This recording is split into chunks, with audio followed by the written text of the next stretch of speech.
Hello and welcome back to another episode of the Say Less Basketball Podcast. You are currently listening to episode 28. We're in the off season now for the NBA and we're talking about summer camp. The summer league for a little bit, but we have the main topic today is Steph Curry versus Kevin Durant. That'll be interesting because we've been talking about forever. It's gonna happen. It's finally happening. But Summer League is starting, and there is some hype and expectations with that. So we're going to go over that real quick. Some thoughts really quick, because they're going to roast me for not talking about the Bulls. But the Warriors, Jonathan Kuminga, my guy, looked very Kuminga, bro. What are you talking about? Has looked really nice. Can't even pronounce his name. Yeah, some Warriors fan. You can't even be a bandwagon fan of your own bandwagon team. A lot of people are Wow. Okay. Yo, we'll see how that goes later in this episode. But he looked really nice. He's dunking the ball, really explosive. I liked what I've seen so far. A lot of highlights. Exciting time to be a Warriors fan. Can't wait to get back into it. Hopefully drafting Steph in fantasy this year. That'll be dope. But we'll see, obviously, because sometimes folks will draft it just out of spite me, but that's okay. But again, hello. Yeah, what's up? What? I'm lagging like crazy. Am I lagging for you guys or no? Sorry, you're fine. Did I interrupt you? I'm sorry if I did. No, it's fine. You're not lagging for us. Okay. That's my thoughts so far. Ignore me. Kuminga's been nice. I saw that Cunningham and Jalen Green had a nice battle. So Summer League's hella entertaining. Wrong, bro. Summer League's hella entertaining. There's a lot of flight, a lot of highlights, and a lot of great dunks. It's fun so far. But those are my thoughts so far. I won't keep it short because I got a lot to say the rest of this episode. So that's all I'm gonna say right now. Okay. Well, the only 4 games I was able to watch are the Bulls 2 games out of the 3. Patrick Williams is looking like a developed forward, which is a good thing. He's playing aggressive more, and he's also said himself, he was like, last year I wasn't aggressive enough, and that's something that I try to improve on. So I really hope that even though we got DeMar and Lonzo and, Vooch and Zach LaVine, I hope that he does get his touches. I do hope, he takes at least 10 shots minimum next year. I know sharing the ball with all those other guys who can score too would be tough, but I'm just happy to see that he's actually going out there, hitting threes. He's mid-range. He's, driving to the basket. His defense is good. Other than that, Io's looking like a rookie. He hasn't really put up a big game yet, but he does show flashes of, his defense. He's also a good vocal leader. So, nice. Yeah, the Bulls look fine. Other than that, Jalen Green and Cade, they both started off slow. I don't know for the first games, but Cade had a 29-point game and 7 rebounds, 7 assists. He had 7 threes the last game. Jalen Green, I know when they matched up, he won that match when the Rockets played the Pistons. Mm-hmm. So another thing is though, there's a lot of athletic guys in this draft, especially the summer. I don't know if you guys just seen the highlights or anything, but there's high flyers, there's speedy guys. It's just athletic draft class. So must be fun. True. That's true. Yeah. Facts. Will, any thoughts? I can't speak too much because I haven't really watched the summer league outside of just mostly Mohammed was talking about Bulls, which is I barely watched I've only watched parts of games. But I was thinking about this, and I want to pose this question: how much does the summer league matter to you guys? Or maybe a different way to pose it is, what does it tell you? You look at the summer league. What are conclusions you draw?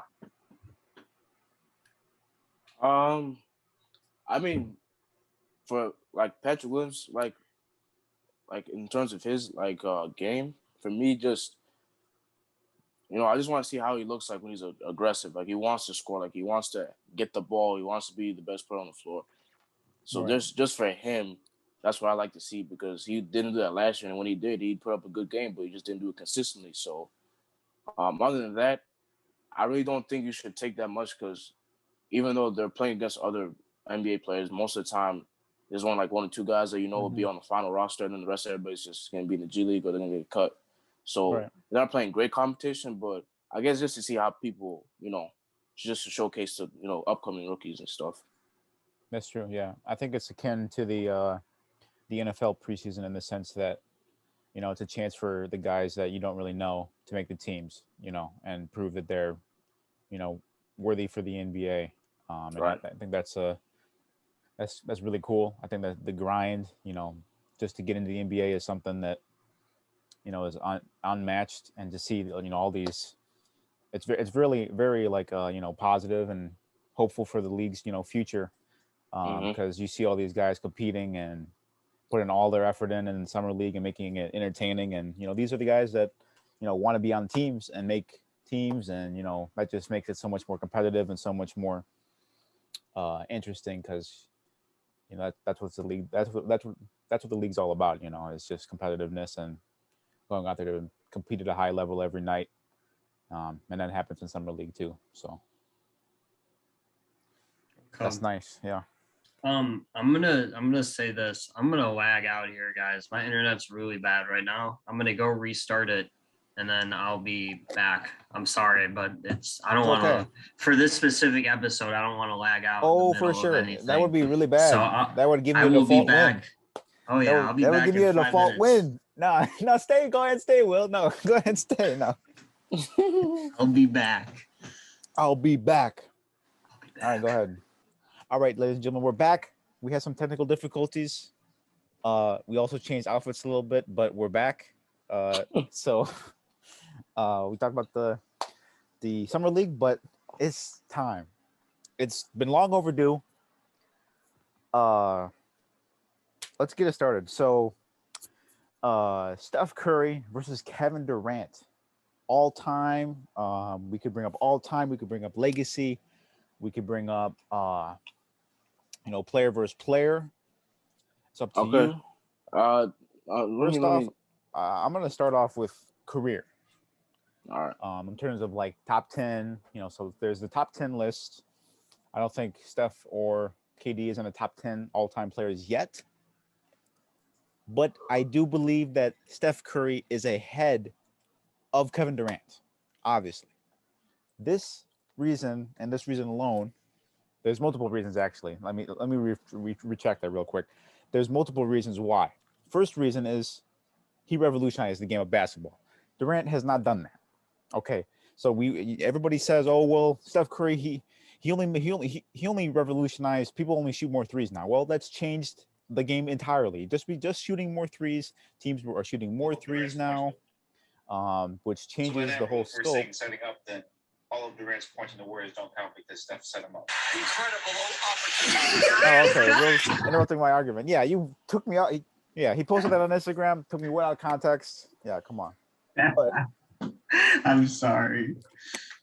But the 3-point shot has changed. The more threes have changed because there's less focus on the big men, which means there's more focus on guards, which means you have to play better perimeter defense, which means there's more opportunities to score because there's more 3-pointers. So the entire landscape of the NBA has changed due to the impact of Stephen Curry.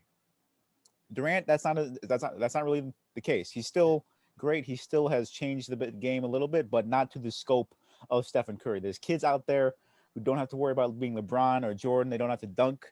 They can shoot threes, and that's changed. That you can see it with Trae Young. You can see it with LaMelo Ball.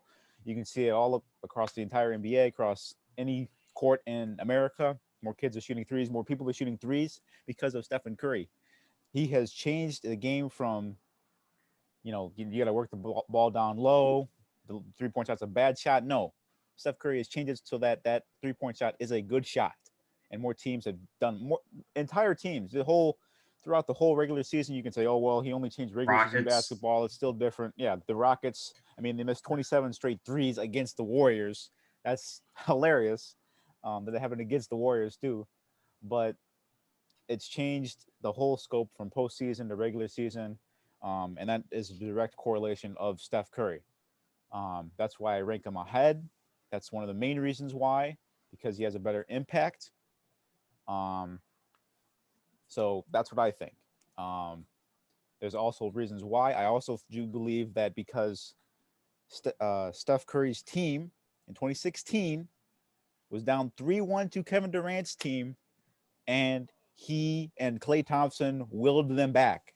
They had great game sixes, they had great game sevens, and he brought them back against Kevin Durant's team, and then Kevin Durant joined them. Think about that. Think about that. He joined their team after he lost to him. We always talk about in sports and NBA history, well, if you lose to his team, then that makes him you better because you lost to him. That's what happened. And then on top of that, he went and joined Steph. And then you can always talk about the finals MVPs. I know that's going to be brought up, but he doesn't have those finals MVPs. He doesn't have those rings. He doesn't have a playoff legacy or playoff success without Steph. And Steph won a championship without him, and he created a dynasty, and he is the centerpiece on the Warriors. Without Steph, they're like a plus. I know off the top of my head, I know when they take out Durant, they're like a plus 14. They were a plus 14 an offensive point differential, and then without Klay and Draymond and Durant, they were still plus 14, which makes them really good with just Steph and the rest of the team. Without DeMarcus Cousins too, with just Steph, you saw it this season too. Just with Steph, they were a force to be reckoned with, and a nightmare to play against most nights. Did they make the playoffs? No, but it couldn't have been that much. But he took them from 15 wins to playoff contention. Did the team with 15 wins have Steph Curry on it? No. Okay. But that's the difference. He took them from 15 wins without Steph, and then he came in and made them playoff contenders, almost beat the Lakers with full Lakers. That's crazy. But without Steph, I also looked at they're only a plus 5 without Steph. If they have Durant and Klay and Draymond on the floor during those Warriors years without Steph, they're plus 5. Another thing I need to bring up is leadership, okay, and chemistry and spacing. That's another thing you can bring up because Steph, Durant's more of an ISO player. He doesn't really get his players involved as much as Steph does because Steph plays a game where, other people get involved, and then there's chemistry, and then there's spacing, and it just leads to more wins because you have to sacrifice more, and he sacrifices more by, playing that type of game. I think also leadership and calming guys down. You saw what happened when he was out. When he was out, tempers flared, and that's what led the Draymond beef and then the Durant beef. We don't need you. We did it without you. That happened because, in my opinion, Steph was not on the floor to help calm things down because Draymond's tempers were high and Durant's tempers, he's his guy. He believes he's, the best player in the world, obviously, because that's the mindset you have to have. And, when Draymond comes on and says, we don't need you. We did it without you. That's damaging to KD and his reputation and his ego. And that hurts. And I don't think that would have happened if Steph had been healthy and on the floor. So I think Steph Curry is better than Kevin Durant because he revolutionized the game. He won a championship and did things without Durant, and Durant did not have playoff success until he joined Steph's team that he lost to, that he was up 3-1 on. And then on top of that, like I just said, Steph is a better leader. He brings more chemistry, more spacing. The ball movement is better, which leads to more wins. So you can say, Durant is a better defender. You can say he's a better scorer. You could say you could want him to take the last shot. You could say I want him to take the last shot over Steph. That's fine. You could say he's a better defender, scorer. You could say he's better in the clutch, but it doesn't matter to me because I want someone who leads to more wins and who I can build a team around. And that is Stephen Curry. You didn't give your everything right there, right? You have not everything. Not everything. Okay, good. Those are just before you go, those are some main reasons. Yeah, go ahead. Well, before you go, I'm just gonna ask real quick. So Zach, so at the beginning you said you wanted to break down between who's better all time, was a better legacy, and who's just a better player.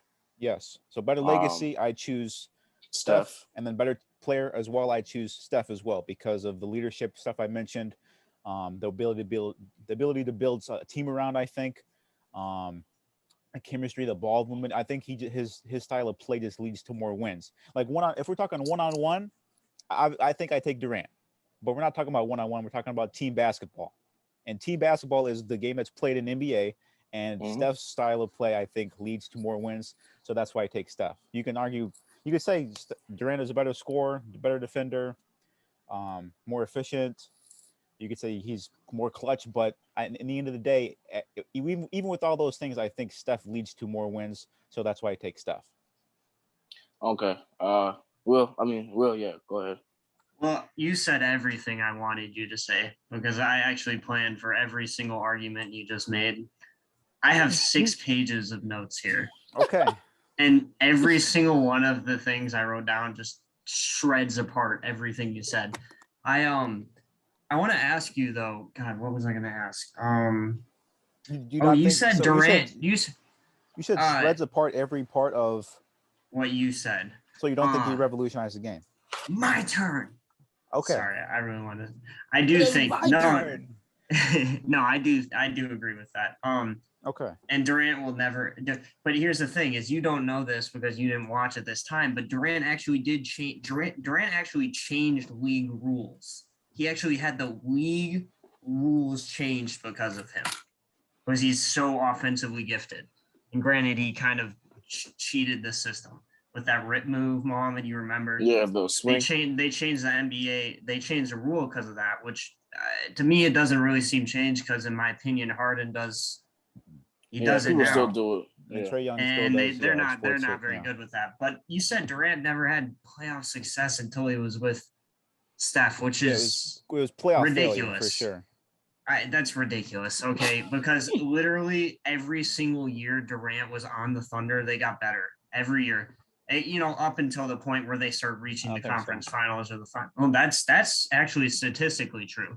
So statistically, they had the best record in the NBA finals in 2012. No, I said they got better. They got better. They got better statistically. They improved. How did they get better if they had the best record in the NBA in 2012 with the Heat when they lost to the Heat in the finals? If later in I just said that up until the point where they started making the conference finals. Oh, okay. So like Durant's first 6 years, they improved record wise.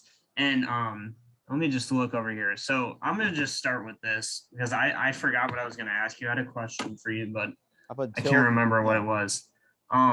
So KD's played 13 seasons. Steph has played 12. Yes, because Steph not a big difference. Years, Not a big difference.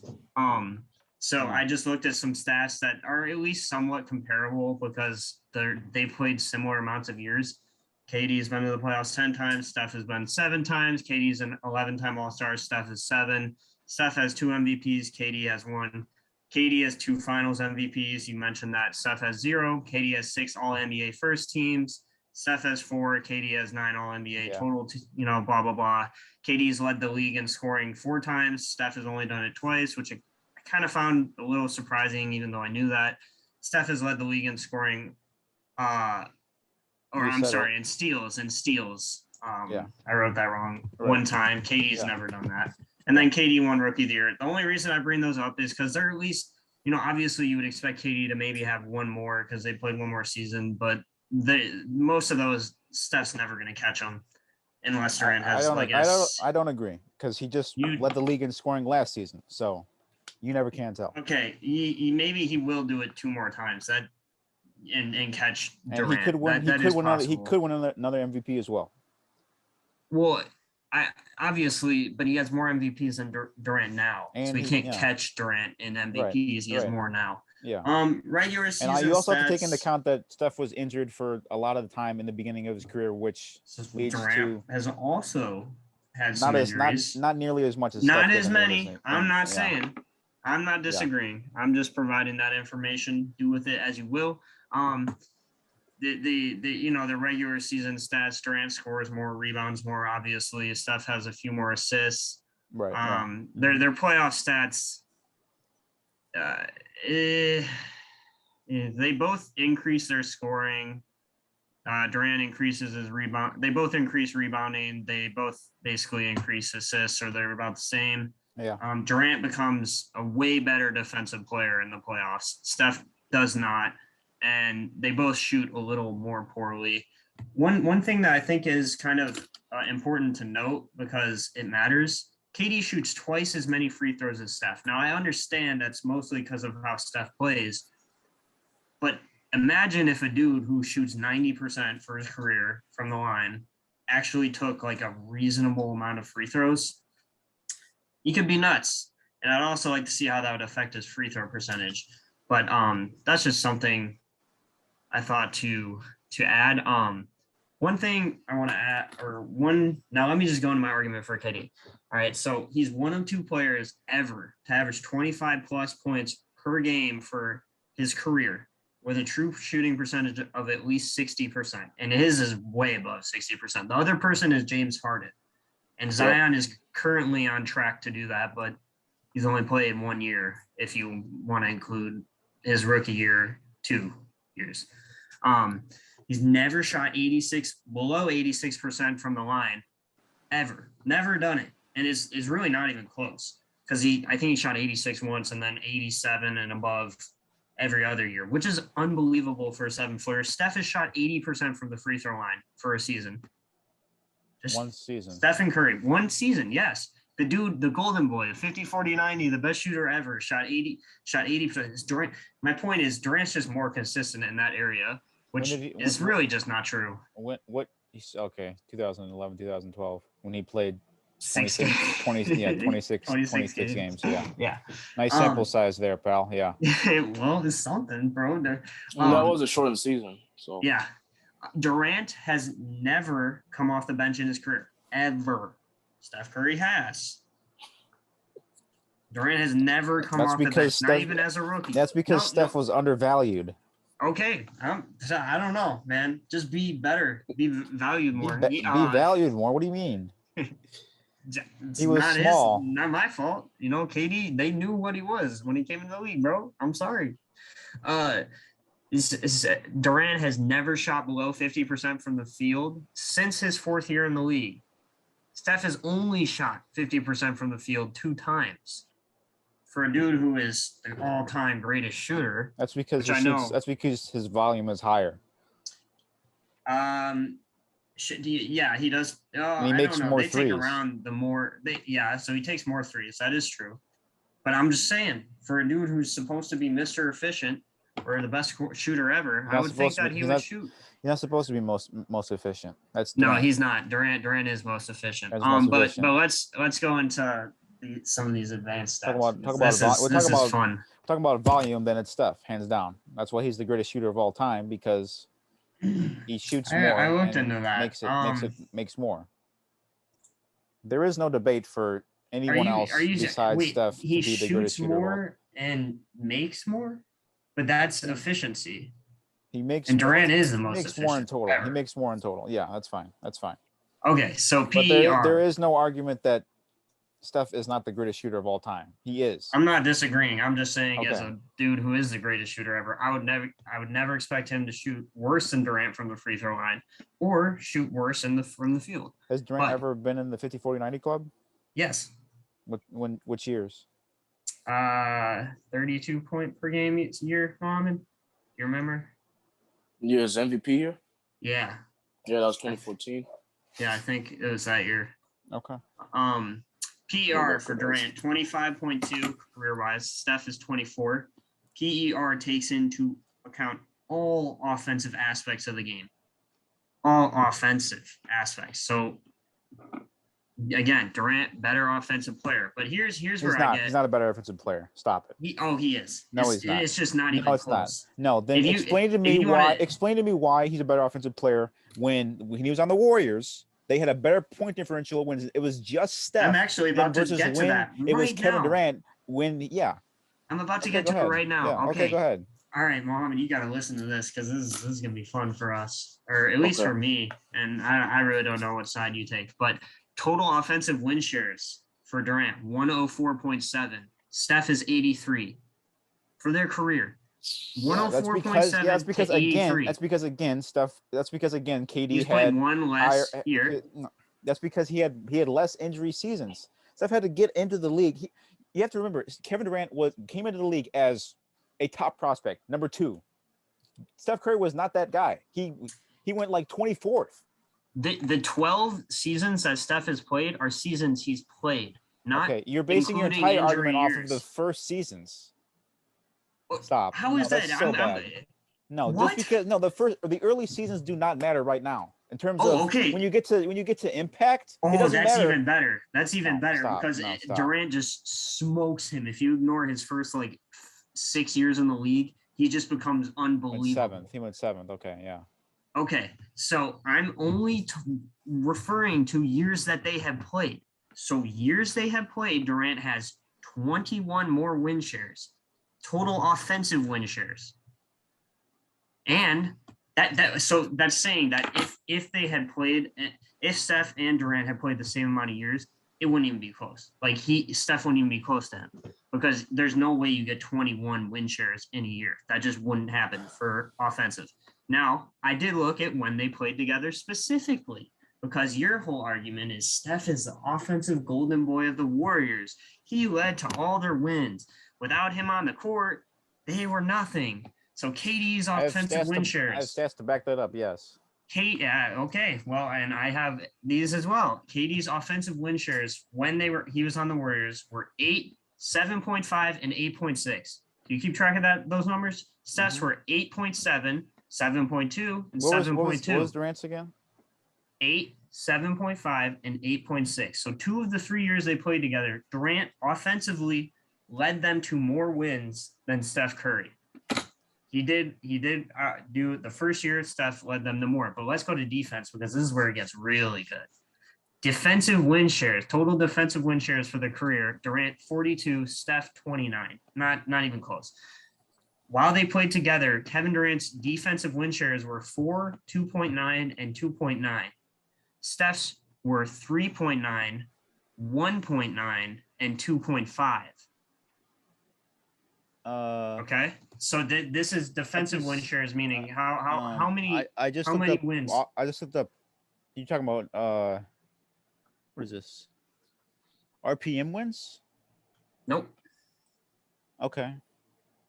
You're gonna go on Basketball Reference. That's exactly where I got all this I'm on ESPN right now. Okay, well, I got all this RPM win shares. It's not even close. It's not even close. RPM. What is an RPM win share? There's rebounds per minute. No, real plus minus win shares. Real plus minus. Okay. It's not even close. It's Steph Curry every single year. And okay, so let me keep going because it's not even close. Look, Steph Curry in 2017, 2018, 9.4. Kevin Durant, 7.19. So I knew you'd bring up the plus minus. 2016, 2017 win shares. Steph Curry, 19, led the league. Kevin Durant, 9. He only had 9 win shares on the first year in Golden State, and Steph had 19. 19 win shares? He had 19 wins, 19 win shares. The Somehow next season, he's still 21 behind KD. 28. No, he's ahead. 19 is higher. No. He's for his career. He's still 21 win shares behind Steph KD. Curry That's in amazing. 2018, 2019. RPM real plus minus wins. Steph Curry 15. Kevin Durant, he's not even top 15. Mike Conley and Rudy Gobert had higher real plus minus win shares than Kevin Durant that season. Kevin Durant had 7.45. 2018, 2019, 2019, 20.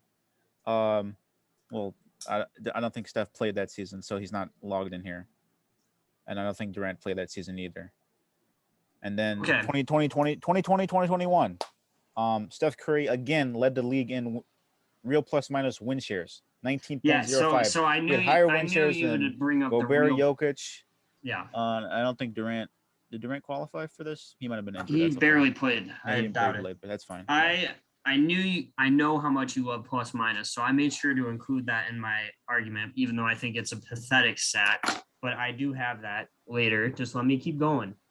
So again, the offensive win shares and defensive win shares. Those are just looking at how much does a player's offense contribute to winning? How much does their defense contribute to winning? Well, obviously, Steph's defense just doesn't contribute to winning because, as we'll see in a little bit, it actually contributes to them losing.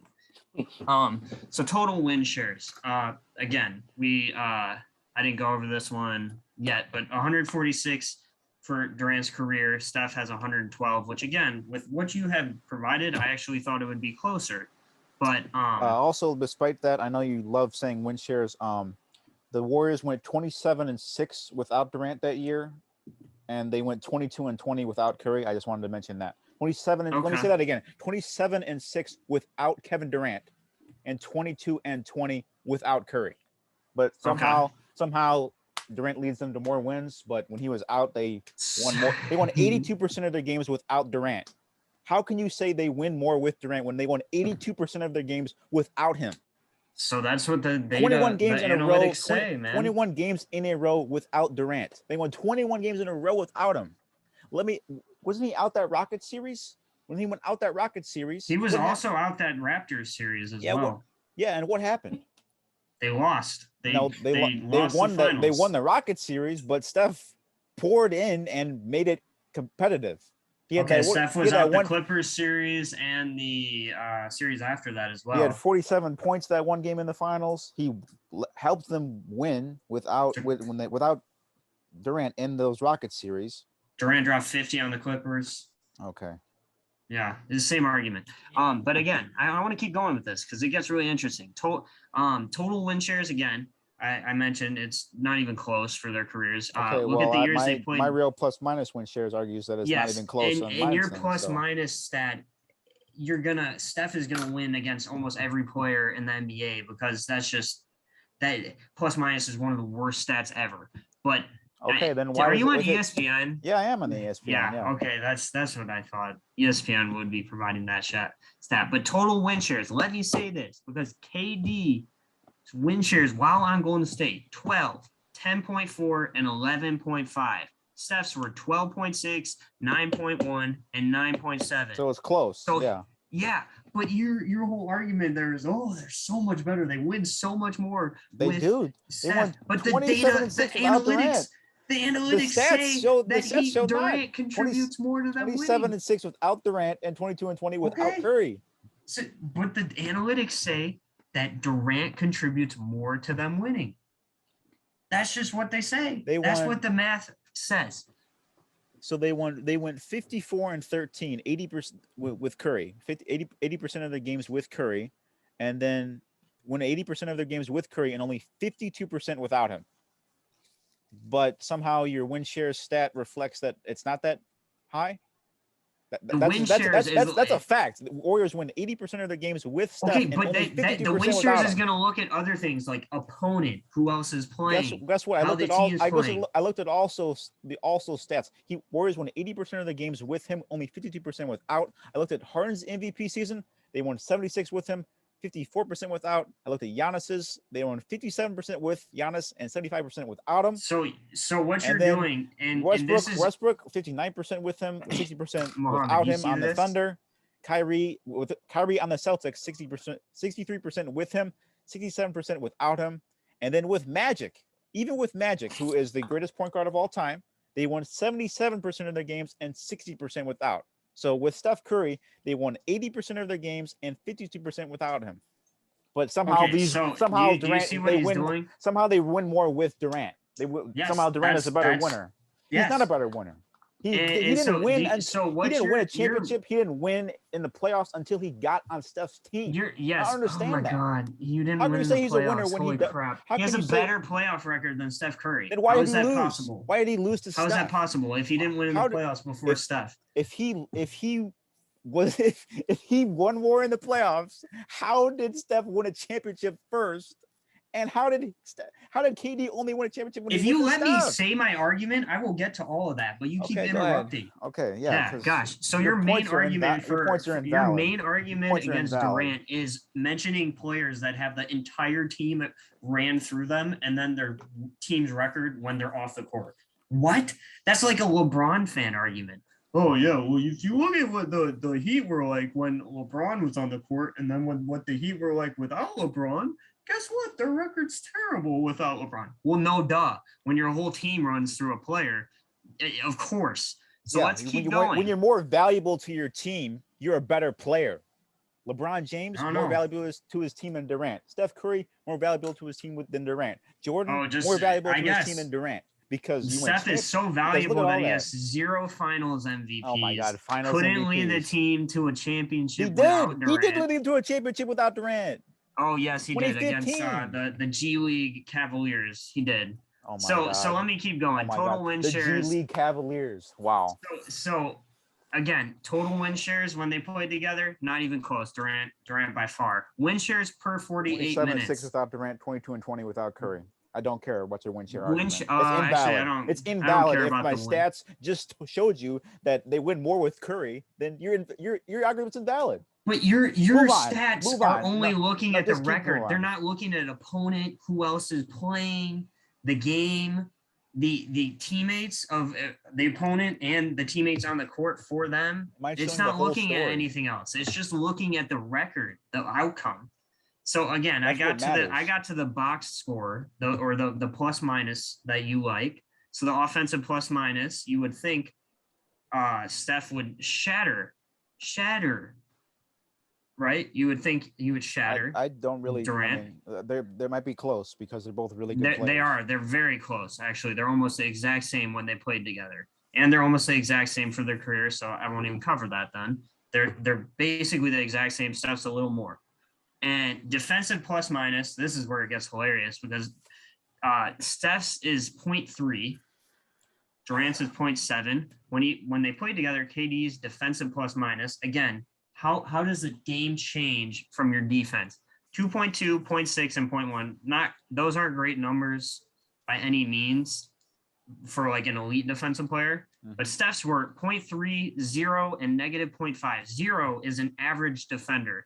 Negative numbers is a bad defender. That's contributing to losing.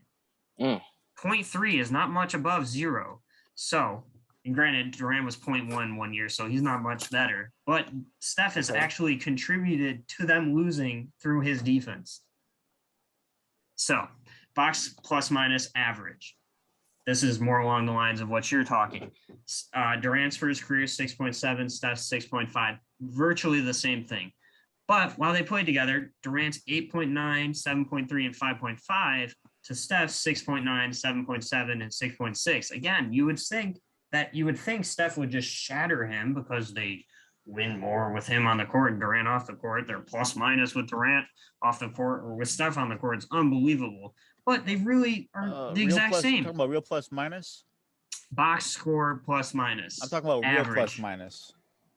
It's a similar stat. Okay. Well, this is just an average. 2018 real plus minus. Steph Curry is second in the league. I don't see Durant on this list. Yes. This again it's not just looking at totals. It's analyzing more than just looking at the box score and being like, oh, Steph had a plus 32 because I looked at the plus minus over every season they played together for every game. Some of them are ridiculous. Real plus minus 2016, 2017, Steph Curry 7.96. Durant, I don't see him. Or there he is. He's 8. He's 8. 4.73 real plus minus. Okay, again, this is not the same thing as 2019, just 2018, 2019. You know? Steph Curry, the whole season, he leads 7.6. Durant, he's 23. Kemba Walker had a better plus minus than Kemba Walker, Rudy Gobert, Kevin Love, and Anthony Davis had a better plus minus.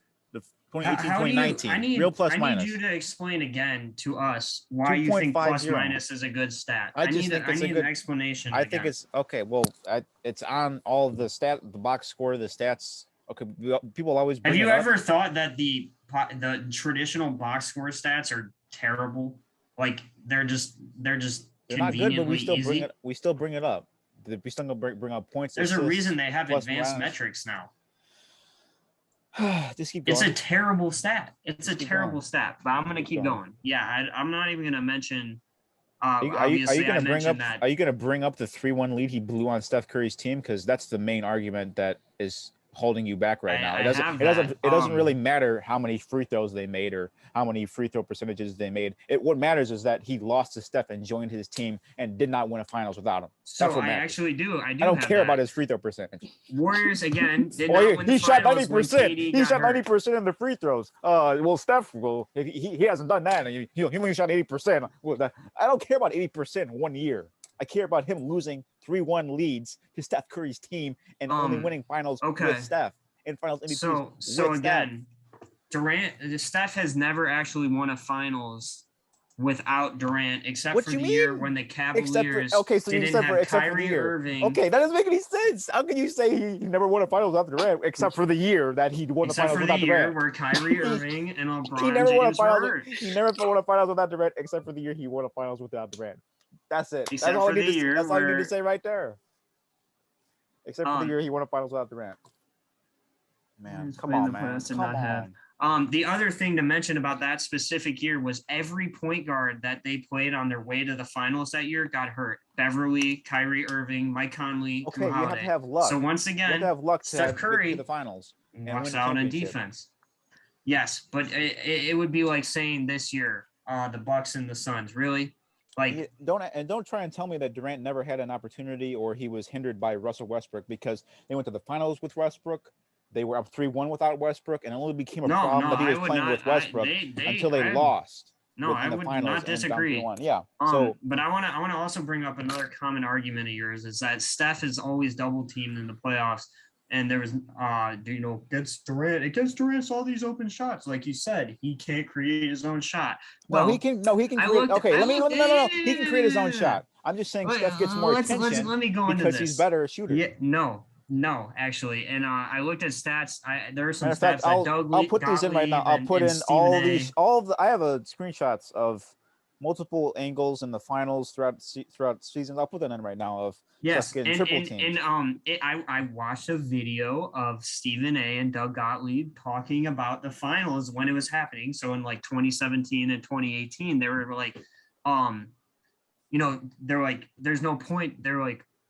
They're going on about how, Steph is getting doubled, blah, blah, blah. And Durant's only seen like 2 double teams. And they're like, well, it's because Steph's playoff history has shown time and time again that if you double team him, you can rattle him or play physical. And he just has so many playoff cases where he's shown to be ineffective if you just double or rattle him. Whereas Durant, it does not matter. And I will get to that later. It does not matter. Wow. It doesn't matter. Durant, blew a 3-1 lead. It does not matter. It does not matter. Durant will score and be effective no matter what you do to him. He's a better player. Then how come he blew a 3-1 lead on Steph's team? If he's a better player, how come he lost to Steph? How come he shot 40%? You say he shoots 50%. He's the most efficient scorer of all time. How come he shot 40% in those closeout games? Did I say he shot 50% every game? Can you just let me finish my argument? Because I'm going to get to all of this. You just have to let me say it. Okay, fine. So again, it took Curry 4 years just to get the Warriors to start to have a winning record. Just to start to have a winning record. Mm-hmm. Durant, not winning record, I'm sorry, improve. Not they didn't have a winning record, but they started to improve. And it didn't happen until they got Clay, Draymond, and 2 years before they became a juggernaut. And no one knew who Curry was at this point, right? No one. Yeah. But the Thunder and Sonics improved dramatically every single year of Durant's first 3 years. And the first time that he got Westbrook, i.e., another player to score 15 points, just 15, he led them to the playoffs every year after that, every year that he played. Obviously, the year he didn't play, they didn't make the playoffs. He didn't need as much help to make a viable team. I mean, that's just the fact, because by the time Curry started getting his career going, the Warriors were loaded. David Lee, Leandro Barbosa, Sean Livingston, Klay Thompson, Draymond Green, Andrew Bogut. I can go on. That team was really Russell good. Westbrook, James Harden, Serge Ibaka. Yeah, but I'm saying by the time that the Warriors even started to win with Steph Curry, Durant had this team on the map before any of those guys were relevant. If he had him on the map and they're loaded, why didn't they win a championship with him? Well, Why did they Steph's weren't team- loaded what- until those guys, started getting going. You think a 15 point per game as your second highest scorer is really going to be that big a deal? That's that maybe in the NBA, in the 80s or the 90s, you could have that, but then not. I don't think so because I think the scoring was too high. But let me keep going. The only reason, again, this is what I'm going to call the cold hard truth here. The only reason anybody would ever argue that Steph is better than KD is basically because KD hurt their feelings by exercising his freedom to go to one of two teams that he was going to go to. It was going to be the Spurs I'm perfectly or the Warriors. Yeah, I'm perfectly fine with him exercising his decision. I think that he realized that he could not. But that's your main argument against him being better. That's your main argument is he couldn't win without Curry. But here's the alternative. That's a great argument. Everybody who watches basketball. If you can't beat him, join him, and he did that. Everybody. Well, but again, the argument's already over. I already won. That was won. Only, it's over. You can keep rambling on about useless that was after stats. I don't care. I have a question real quick. Yeah. Go ahead. So the Warriors only played the Thunder the one time. I was just gonna go. So I'm just gonna ask this real quick. So the fact that the first time they played against each other in the playoffs was Durant's final year in his contract, do you think, let's say that his player option wasn't until 2019 or 2018, do you think he still would have forced his way out of OKC? Or do you think just because, hey, coincidentally that he was a free agent that year and they played the Warriors and here he was, I think blowing that 3-1 lead is the culmination. I think he would have tried to force his way out of there regardless. But that was like the culmination. I think after that happened, I think he realized like this is my best chance, and we still couldn't get it done. So I have to make a decision for myself. I respect. I mean, I don't hate Kevin Durant for joining the Warriors. I think he made a respect. I mean, I think it's the weakest move in NBA history because he joined a team that he lost to in the finals and the Western Conference Finals and blew a 3-1 lead on. But I still respect that. Ray Allen did the same thing. He not to the caliber of Durant, but I think that I respect that he, took time to reflect and realize that damn, like this is my best chance, and I don't think it's going to happen again because they're up 3-1. Okay. Yeah, for sure. I have a different take because before that season started, I thought he was going to the Warriors. Before the season started, even the postseason, like before the actual NBA season started, congratulations. I was saying he was going to the Warriors or the Spurs. Those were the only two teams he was going to go to. Anybody who knew his game and watched him, I knew that he was going to go to one of those two teams. And then, of course, they coincidentally met. But there's really there's no real argument that Curry's a better player. Outside of shooting, I just don't think he's better at him than anything else. And like I said, Curry's only win in the finals was against LeBron James, Dellavedova, Timothy Mozgov, Tristan Thompson. You say only win in the most depleted run ever to the finals. Okay, you say only win in the finals. Well, he still won a finals. Yes, Durant did and not I like win a to finals. think that if Durant got to play the Miami Heat without Dwayne Wade and Chris Bosh, I think they'd have a good shot to win that too. The team's way different. Come on. Okay. But I'm just saying but that that's didn't happen. The luxury they got destroyed. They did. They had Durant, and he had a chance to say, "Here it is." And if you watch that finals, that was about as good a performance as you can be. That was basically the equivalent of LeBron doing what LeBron does every year. Yeah. And Durant was phenomenal. If you watch the finals, it was Westbrook, and really it was Harden. Harden was horrible. It was. You said Durant was good that finals. Hold on. Let me go back and check real quick. All right, I watched it. I was watching at that time, so I know. I went back and checked. But again, you say a lot. I was actually watching back then, but you have to actually go back and look at things to reflect and gain a better knowledge on it. I don't know if you know that because you don't reflect on the 2016 Western Conference Finals, I think, in the right way because he shot terrible and he's 6'11.5". Shout out Shannon Sharp for this quote. Just wait. Shout out Shannon Sharp for this quote. He's 6'11.5".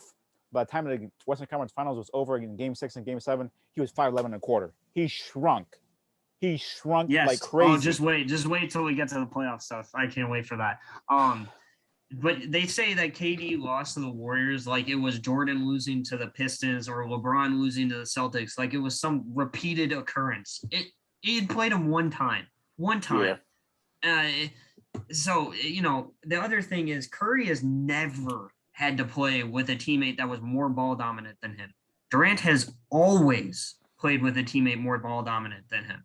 Outside of the first 2 years he was in OKC, because obviously there was literal dog trash on that team. They had nothing. I mean, it was awful. Disregarding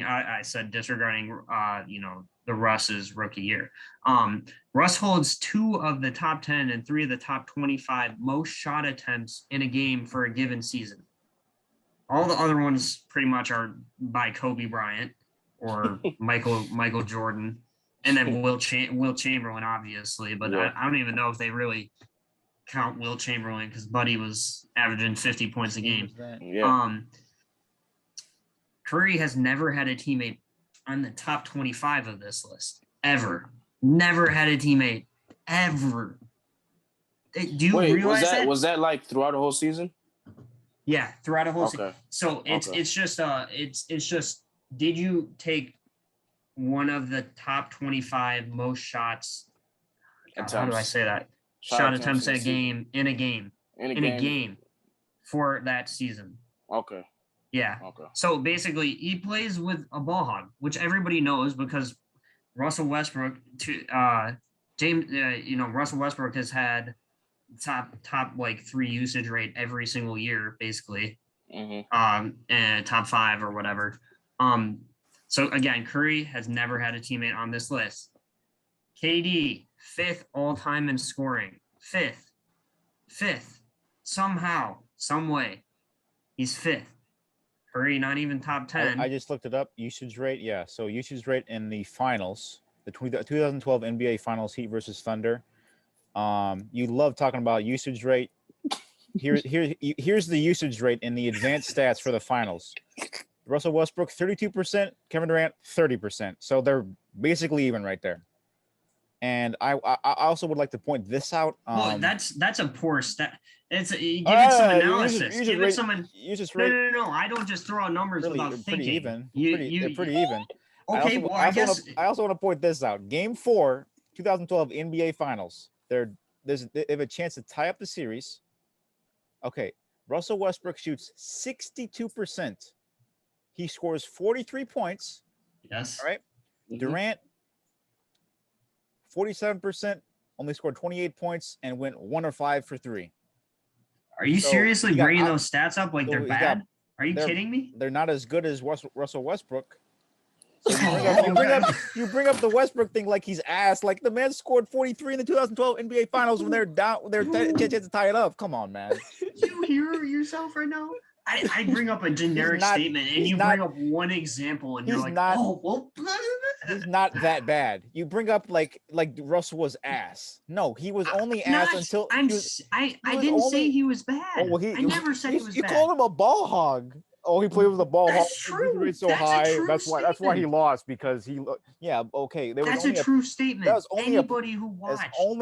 That's only a problem because they lost. If they won, it wouldn't have been a problem. But since they lost, it's a problem. Everybody who watched the NBA. That's unfair. Everybody who watched the NBA while they were teammates, always everybody would say, "Why is Westbrook taking more shots? Why doesn't Durant have the ball then? Why doesn't he have the ball then? Why is he not shooting more? Why is he not getting plays ran for him?" Hold up. Everybody in the world knew that. Let me get this LeBron quote. Let me get God. LeBron, I wish I could take. What was this? Oh, where was it? Oh yeah. Remember he called out Kevin Durant during the finals. Oh, where is it? LeBron James says he's jealous of Kevin Durant's shots. Heat star wonders how many he could score if he decided to take more shots. Man. LeBron said that? LeBron said that. That's just LeBron being LeBron because he shoots the ball more than Kevin Durant. Oh, man. So that doesn't even make sense. I get jealous when I look over at KD and he's like 16 of 32 from the field and then 14 for 34. Okay, so So is he 30. talking about efficiency or is he talking about actual shot totals? He said with the Miami. Because seems like if you're his talking shot about- total is, if it doesn't make sense because LeBron shoots more than Kevin Durant. I think he's talking He about shot efficiency. a career high 59% from the field this season. Yeah, he's talking about efficiency. Yeah, he said with that kind of efficiency, James could stand to take more shots. But explained, I'm not Oh, much of a so he I'm not wishes I'm not he much of I'm wishes not he much could of be a as efficient. I'm not Oh. much of a forced shot guy. There are some games where I have it going, and then at the end of the game, I'm like, damn, I shot 12 for 16. Why don't I get up and at least 6 or 7 more? I definitely notice it. First of all, you have to have an unbelievable mindset to get up 30 shots. I always think about it though. If I get up high 20s, 30 shots a game, what could I do today with that the way I'm playing? So Okay, I cannot believe you're trying to use that as an argument. First of all, let me just say LeBron career-wise takes more shots than Kevin Durant. So I don't know what he's talking about. Let's say he's talking about efficiency though. Sorry, Durant's just the most efficient scorer ever, so you just can't be that efficient. But like that's such a weird quote. He's like, "Oh, I wish I could look up and it be is like, pretty oh, funny I was though. 12 Yeah. of 16." That doesn't even make sense. I'm not even You gonna. love talking about ball dominance. Yeah, Durant produces 35% of all Thunder points. Yeah. Okay, so Okay. okay. So you're saying he should have had the ball more so he could produce more points. No, I didn't say that. Oh my, well, I did say partially he should have the ball at certain times, yes, but he should be able to shoot more. You can still have 35% of your shot, the points, on less shooting, which is exactly what happened on the Warriors. Also, if you want to bring up usage rate without any analysis, Durant had a similar, if not higher, usage rate than Steph Curry some of those years that they played together. But without analysis, you wouldn't like that doesn't mean anything. But let me just keep going because I keep getting interrupted by that, scrubs. Steph couldn't even carry the Warriors to the playoffs this year, bro. I mean, come on. Are you kidding me? Come on. I mean, come on. You give Durant, Andrew Wiggins, and some other players like that, Draymond Green. It ain't gonna happen.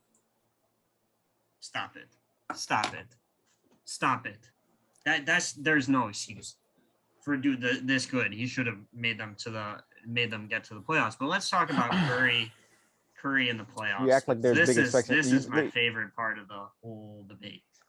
Me too. Yeah, here we go. Go ahead. Let me just mention a few flusters. You guys remember that missed dunk attempt he had against the Rockets in Game 3 of the 2019 Conference Finals? You remember that? Yeah, and then he had a brutal turnover as well right before that. Yeah. Do you guys remember both Game 3s of the NBA Finals when Durant was there? Him making one shot. Do you guys remember the finals? One shot. Do you guys remember the shots he made in the finals without Steph? No, you don't because they lost. End of argument. End of argument. 73-9, a championship without him, 2 MVPs, one of them unanimous, changed the game before Durant set foot in Golden State. I haven't even gotten to my main argument, bro. I literally haven't even gotten to my main argument. That's why you've lost, because I've gotten to mine already. Durant had a 3-1 lead on him, and Steph brought them back. My main argument is just so much better. And you love saying playoffs? Okay, playoffs? Okay, well, Steph doesn't show up in the playoffs. Guess what? Steph averaged 27 points, 8 rebounds, 9 assists in the first finals, 2017 finals, that they were with Durant. 2018, he averaged 27, 6 and 7. So don't try to tell me that he doesn't come up and show up in the playoffs when those are his averages in the finals. I'm not saying he doesn't. I'm just saying he's more prone to. See, the difference between us is I don't say one thing and then just take it to everything. Like with Westbrook, I understand that you say one thing or you hear one thing and you just assume that's the case for all situations that hold true with that. Like the Westbrook thing, like me saying he's a ball hog. Oh, that must mean that he always shoots more. His usage rate must be higher. That's true. That's what you say though. But you can be a ball hog and have one game where you don't shoot as much, or one game where you have the ball less. It's still possible. It is possible. I can be a great shooter. I consider myself a pretty good shooter. If we play and I have an off day, it doesn't mean I'm a bad shooter. Well, yeah. Doesn't mean his same goes with Steph. His same goes with KD. But let's just go through some of these abysmal shooting performances from Curry in the playoffs. Game 5, or I'm sorry, conference finals in 2015, first 2 games. Steph shoots 7 of 32 from the 3-point line. Which conference finals is this? This Rockets 2015. 2015. 2013, conference semifinals, games 6 through 7. And round of 1, game 1, I guess. 5 of 21 from 3. Conference finals, games 1 through 3, 2019. 2015. 8 of 32. What about his points? 2018. What about his points? I'm just giving shooting percentages for the greatest 3-point shooter ever. You know, the dude shooting 20% from the 3-point line for games at a time. This is 4 games or 3 game stretches, 3 game stretches, 3 game stretches. But let me look. 2015 I just went Western over. Conference Finals. I just looked at it right now. He 34 points one night. He had 40 one night. He had 26 in the closeout game, which they won. Okay, so I'm gonna keep going I think here. it was a 5-game series. So. It was 5-game series, yeah. Yeah. So I looked up the worst shooting percentages for both of them, their career. You know, what were their 25 worst shooting percentages? And would you believe it? Out of 25 of Steph's, 17 of them come in the playoffs. 17. And This is here's like what's for one even, game? yeah, just for a game. His worst, Okay. you know, him and Durant's worst Shooting. shooting. But here's the best part is that when he shoots bad, almost always he's scoring less than 20. Only 4 times has he scored more than 20 points in these 25 games of terrible, abysmal shooting. And for both of them, the shooting percentages are pretty low. Steph's are a little lower than KD's, but whatever. But the point is, he doesn't really score typically when he shoots really poorly. But when Durant shoots relatively poorly, I see 1 game, 2 games below 20 points out of the 25. And also, his games that he shoots really poorly, 6 of them come in the playoffs. 6. And I'll give you that a lot of those, I think 3 of those 6 were against the Warriors in that 3-1 blown lead. But most of these, and he plays high minutes, but most of these he's averaging around 30 points, even though he shoots relatively poorly for him. So it's just not even close. Few outliers, obviously, but okay.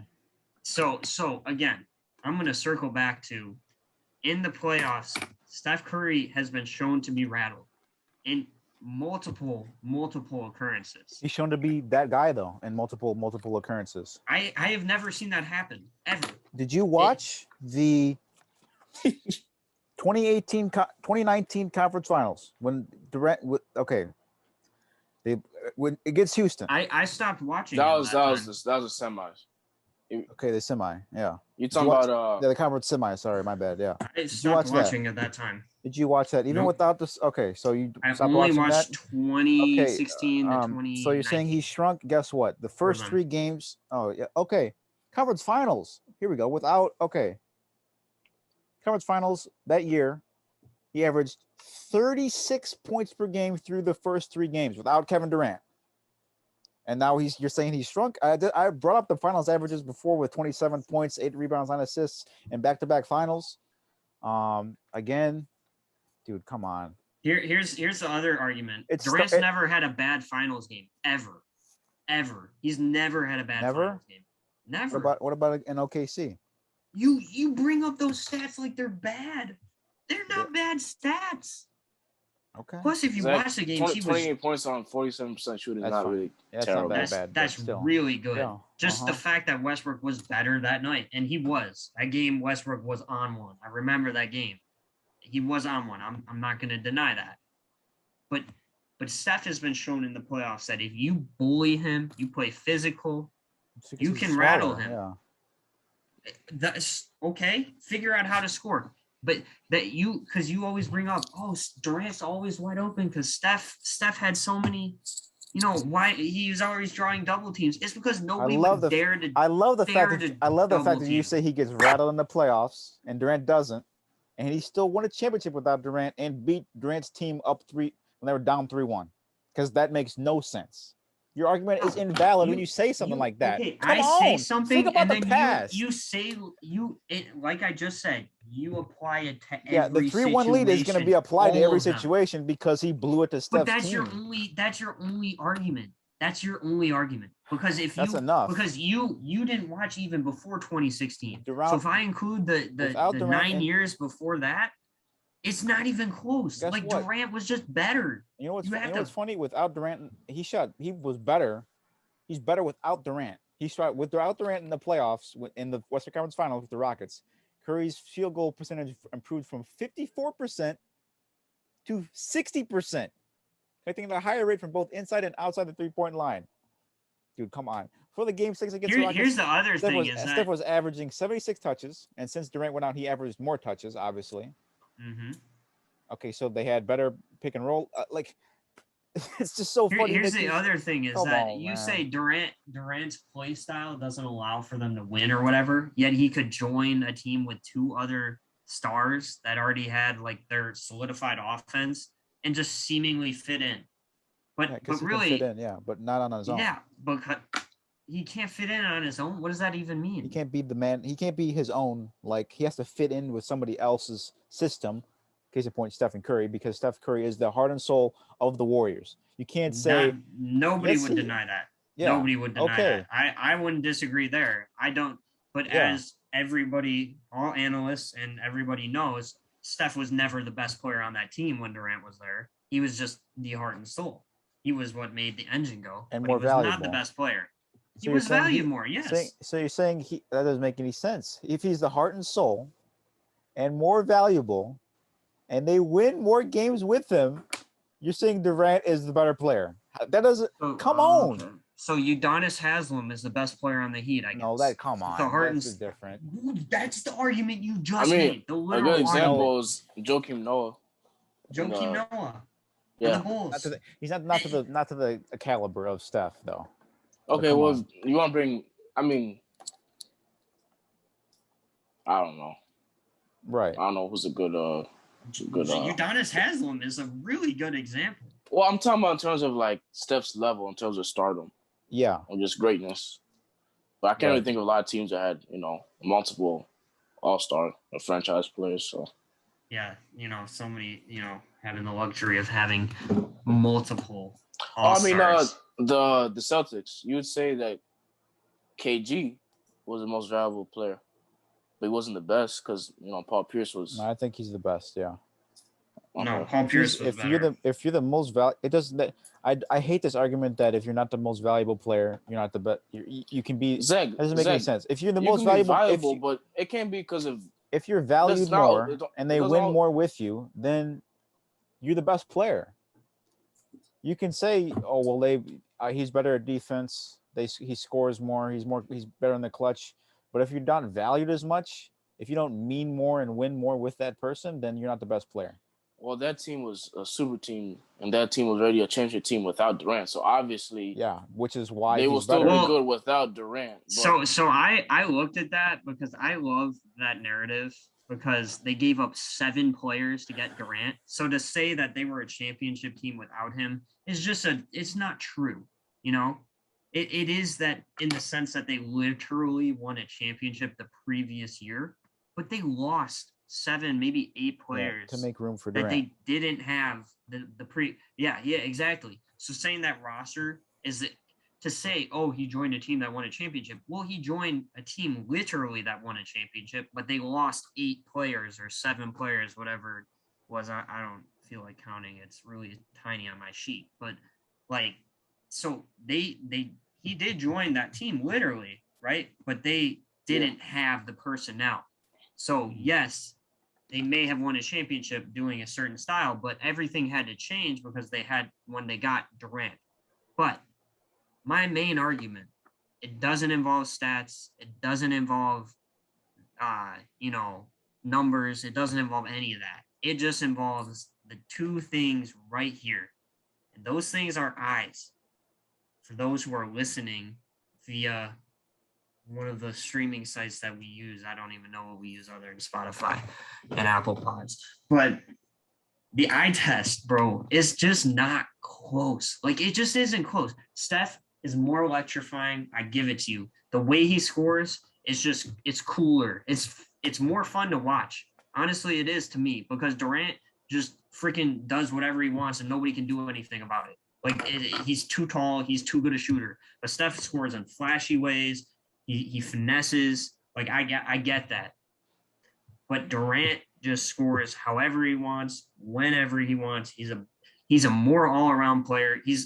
I didn't get enough into the defense on this because it just isn't even close. It's not even close. Well, it does matter though, because if you're talking about best player, you have to be good at both sides of the ball. Bless you. You know. Oh, you sneeze? He sneezed, yeah. Go ahead, Will. Sorry. Praise Allah. Praise Allah. If you're better on both sides of the floor. Well, yes, and better. Yeah, and if you are the best player on your team, shouldn't you be able to win against a team with the player that isn't as good? Yeah, and I'm pretty sure that they won finals, and Durant heavily contributed and won finals MVPs. Keep going. But I'm which is the same reason that like but keep going. Yeah, okay, but teams, but it's the same reason I consider Michael Jordan light years ahead of LeBron James. Is yes, offensively, both of them great players, unbelievable talents. Probably never see again. We saw Kobe, but Kobe wasn't quite Jordan. But defensively, it wasn't even close. And it's the same story here. And Durant's not even a great defender, but he's that much better than Steph. Steph's actually that bad at defense. But the eye test, it really just tells me everything I need to know. I watched Durant those first 7 years before, 9 years before he even got on the Warriors. It just wasn't close, man. The dude was so freaking good. He was so good. And you said here's the thing. One thing you said that Steph was more fun to watch, more flashier, more finesse. But you said Durant passes the eye test more. Yeah. Okay. As a better player. I just wanted to make sure you said that out loud. You're confusing eye test. See what you're doing. You see what he's doing, Mohammed? That's slick. That's slick, Zach. Yeah. Oh, I see that girl on the street. She looks real fine, but there's this other girl over here that's just a better person and everything, right? This girl looks good. She's flashier. She's excellent. She's got more finesse. But she's just not better than the girl who is. That doesn't make any sense. How does it not make sense? Well, I mean, Zach is trying to say one girl's probably look better, but then the other girl looks good, but has a better personality, has a better. Exactly. That's not the eye test, though. Yeah. Okay, but he's talking about. I'm giving a comparison. He's talking about in-depth basketball. Okay. Like seeing Steph Curry, it'd be like, oh, this guy's good, but if you actually know basketball, watch basketball. Yeah. That's what he's basically trying to say. Okay. Exactly. Okay. And Durant's the first 9 years, it's just you don't even know how good he was because honestly, genuinely, if you weren't watching, whatever. I'm not even gonna give you crap for that. Yeah, but he was that good. Durant, everybody knew who that man was. He was that good. He was so good. He was so good. He won one MVP. One. Let me say, Steph has two unanimous MVPs. I mean, one unanimous MVP, two MVPs. That unanimous MVP season has nuclear. I addressed that. You can look at the eye. Look at the eye test in that, man. I mean, this lighting in my room. The steals were better. The steals were better. Psychotic person. He was unreal. That's one of the greatest seasons. Well, okay, so let me say that I addressed that because I do believe if Durant had the luxury of playing in a position like Steph or Harden, wow, he would have more MVPs. It's just a fact. It's just a fact. Okay, he never was that guy. He was never the ball dominant player, and that's okay because part of that allows him to go into teams and just fit. He can just fit. He doesn't have to be the ball dominant player. But also if he was, he would have way more MVPs and probably more championships. So I don't know about that. I would say. Well, you just said why does you said before why does Russ take more shots? KD should be taking more shots, which would probably lead to more wins. Well, yes, but I'm talking about being a ball dominant player, the whole time, to build up the stats and get all the accolades. Because there's another thing is that you could probably bring up Steph has a higher scoring total, like his career high is more. but we've talked about it Higher- before. Durant, He also has a higher peak in terms of prime. I Your don't prime? think so. I'm can't get pretty higher. sure. You can't get more higher than the unanimous MVP, bro. Okay, well, okay, so you go by awards, I'm going by analytics, but whatever. Can't get higher than 30 points per game, 50, 40, 90 club, leading in steals. I'm pretty sure Durant had leading 32 points per game, 50, 40, 90. So. I'm talking about in perspective, the whole thing. 30 points per game, 50, 40, 90, 73 and 9 team, unanimous MVP. That's so what you're saying is that that's he a better peaked. season. He peaked in my opinion, in my personal opinion, that season, that season with 30 points, unanimous MVP, 73 and 9 team is better than any singular season Durant had. That is one of the best seasons in NBA history, and it's higher all time than any Durant season you can look at. That's facts. I don't know about that. I would say Durant's MVP year it's might not be better. better. It's not. No, not Well, stop. No, stop. Any basketball fan on the street, they will say 2016 Steph. Yes, better if than Durant. you look at Stop look at it. the stats, Stop it. yes, you would definitely say that. But if you also look at the talking about the situations and the stats. fact that Durant didn't have Westbrook, his next highest scorer on the team was Serge Ibaka with like 15 points per game, and the narrative that the Thunder had his usage rate was lost higher everything. Yeah. What? Well, But the Thunder. Yeah, they had lost everything. Yeah. Yeah, So they didn't have anybody, he and had more Durant led them to the 2 seed, So he had and more that's control. in a stacked West. So you got me off my point though. God bless it, Zach. I don't know what I was gonna say now. But yeah, so I'd argue I'm not gonna disagree. I think Steph's season is unbelievable. But if you really dig into it, Durant's MVP season, it's at least comparable. It's not better. It's not better, bro. Stop. I'm telling you right now, you guys, let's talk about the eye test. Don't look in depth. Okay, look in depth. Oh, that's what I was gonna say. Look in depth, bro. It's Steph, and it's Okay. I don't think it's close, to be honest. So that's what you're gonna say. So you said Steph's peak was that year, so he's gotten worse. Steph Curry's own quote this year was that Durant has actually gotten better since he's joined the Warriors, even after an Achilles tear. Okay, that's because Steph's a humble guy. That's his personality. Okay, he's not gonna throw guys under the bus and say. You weren't even humble enough to say your boy hasn't peaked yet. What? You said, Mohammed, roll the tape, bro. He said that his peak was the 30. That unanimous season, MVP. That's okay, his best season, that's Durant hasn't peaked yet. He's still getting better, and the stats show that because I look at Durant's shooting percentages and everything, and like he wasn't great at the beginning of his career or in any of his stats, but his stats since he joined the Warriors and even before that, he's just gotten better every year. Every single year he just gets better. And granted, you could look at this year and maybe throw it out the window because he only played 32 games. So who cares about that? Did we lose Muhammad? No, he's still here. No, I'm still here. Sorry. So to me, it's just not debatable. If I'm looking at shooting, give me Steph. And even that's suspect because Durant's outside of 3-point shooting, Durant might be better at every shooting aspect of the game. But I want to also say this. KD was putting up a lot of points, but I don't think he elevated the culture and the community of the team like Steph. So I think that's another thing to take into account. I think Steph elevates and creates a winning atmosphere. I don't think KD does. Well, that was Steph's team. Yeah, so I know, right. If it was if Steph went to OKC, I think it'd be a But how does that make sense he's a culture creator and a true leader?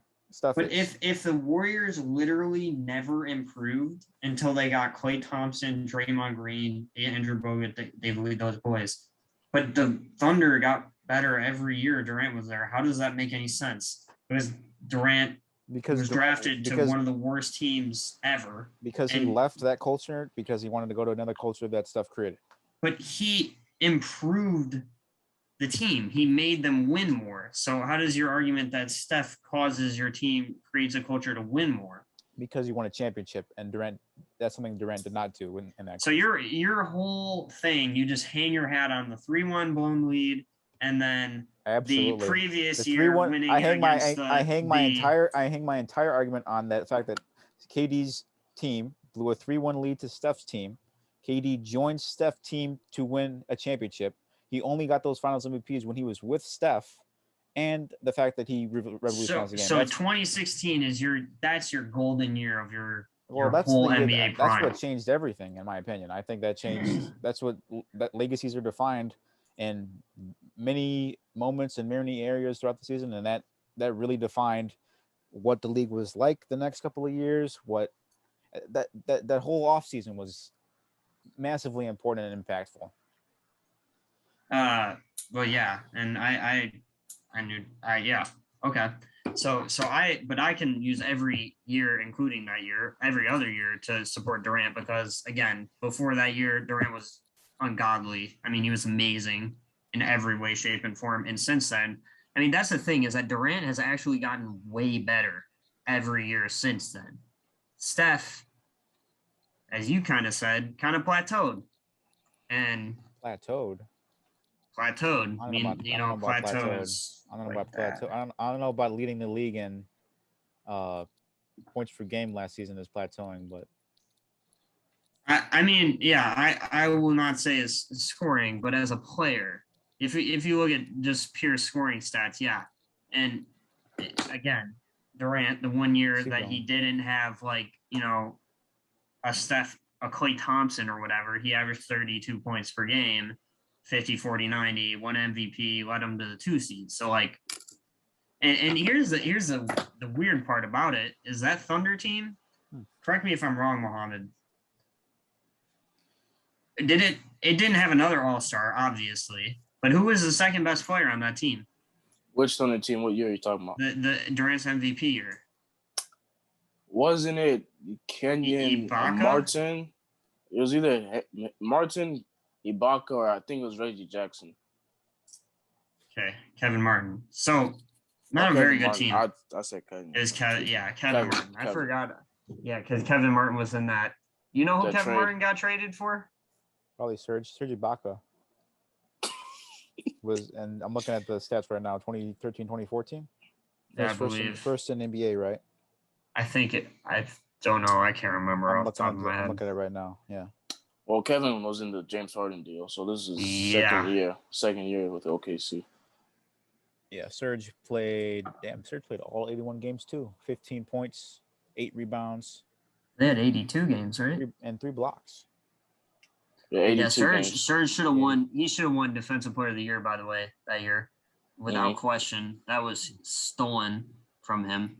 Yeah. Well, Joakim Noah was Defensive Player of the Year, and I think he deserved it. I think Serge should have won it the year before. Yeah, I can't remember if I was talking about the right year. I know one of those years. You also act like Russ didn't play like at all that season. He played 40-something games. Yeah, he played 46 games, yeah. Yeah, he played like a little more than half. Okay. Yeah. I'm trying to look here. You keep going, Zach. You do some more. Because honestly, almost everything I had to say was based on what you said, and I forgot it all because I'm an idiot. I'm done. One closing statement I have is dynasty. If you want to pick a player to build a dynasty around, to build a franchise around, you go with Stephen Curry. You don't go with Kevin Durant, in my opinion. I think you go with Steph. It's another one argument I've said before throughout this debate. Steph won a championship without Durant before he went 73-9 without Durant before Durant stepped foot in Golden State. He won 2 MVPs, one of them unanimous without Kevin Durant before he stepped foot in Golden State. Went to the finals twice. Just overall, he had better success, I think, without Durant. I think Durant needed Steph more than Steph needed Durant. So that's why I picked Steph. You can argue that he's the better scorer, better defender, better efficiency. But in my opinion, I think you win more with Steph. And I think Durant needed to join Steph to win. If you can't beat him, join him. So that's my closing statement. I just don't understand that. Steph, you win more with Steph, but yet they didn't even make the playoffs this year. And the years without Klay Thompson, Draymond Green, and well, I guess win more you're with not going to Durant, say. but yet they never won a championship in OKC. Okay, but you're talking about the ultimate winning. I'm just talking about winning in general. Like they couldn't even make the playoffs this year. It's about they weren't expected to make the playoffs. They weren't expected. Oh my god! Nobody expected. And people write stuff off so quick. Everybody, they were down, and they were right for that. I was right for that too. No, they weren't. No, they weren't right for that because he came back and proved everybody wrong. He came back and proved everybody wrong. Bro. Well, they didn't make the playoffs. Well, he doesn't join and jump super teams when things get tough. He stays by like a true leader, and even when times are tough, and pulls through, and ends up succeeding in the end. I have a question for you. They had tough times in the beginning with injuries. Other guys probably would have said, "Oh, I had a great season. I'm leaving next." If Durant was on that 73-9 Warriors team and they lost in the finals, he's gone. He's not coming back in next year. Because if that embarrassment happened to him, he would be gone. And it happened to him, and he got embarrassed, and he left. Bro, Durant's worst shooting percentage for a season is actually better than almost all of Steph's. That's wild. I don't have anything else to say. Let me see here though. I was just looking at this because somehow Durant's actually improved his shooting percentage almost every year, which is insane. Absolutely insane. Considering he's now in his 13th, 14th year. Mm-hmm. But I had a question for you, and again, I forgot it. Let me say something real quick, though. I need to start interrupting you so I can remember my stuff. I do want to say something real quick, though. Shout out Durant, though, man. I know I'm going on and hating on him, but man is a great player. All-time scorer. You could say he's better than. You can argue he's better than Steph. I don't agree. I don't say that, but I don't want to make it seem like he's not that good because he's amazing. You saw that on display this season when in the Bucks series. Granted, foot was on the line, so they didn't win, but it's fine. Well, if he wore the right size shoe, they would have won. That's true. But he's just saying this, Durant, KD, just in case you tune in this week. That's okay, yeah. But yeah, I want to say that real quick. I want to give him respect because man's a killer. I will never and have never said Steph is not that dude. I just said in the playoffs, he's been shown to shrink a little. And I have evidence to show that. He just has. I'm not saying Durant hasn't because he's had like 4 abysmal games in his career in the playoffs. That's fine, yeah. But just not as many as Buddy. But here's my kind of like just last thought maybe. I can't say the opposite. I say that he didn't really have massive success until he joined Steph. So, but that's you're right. If you're defining massive success only as winning a championship, I was going to say. I would say success. You could just say success because that's the main. Well, if you just said success, if you don't win the championship, it's a failure. Let's just be real. If you don't, it's a failure in terms of what, a career or a season. What are you talking about? In terms of like a season, if you don't win, that's like that's just not true. The Bulls season will be a success. This isn't soccer where you could lose the league, but you also have a chance to win the Champions League or FA Cup. Yeah, but you lose, right? Yeah. Yeah, but you lose more than you win. Basketball is literally just one thing and one thing only. So there's a lot of failures. You lose more than you win. That's true in life, I think, too. But Durant did not average 50, 40, 90 that 32-point season. His 50-40-90 was, I think it was the year before. Season. Yeah. It was the year before 12-13. He was what, 2% away from 50, 40, 90, so he's basically there. This has been a journey. This has been a nice episode. Wow. But I just think if you're the better defensive player and you're the better offensive player, which Durant to me is, he's just a better player. I will give you, I want to say that I would say leadership, I would probably give Steph the edge because I have said this on this show, I think, and I've said it to you guys off the show and to my friends.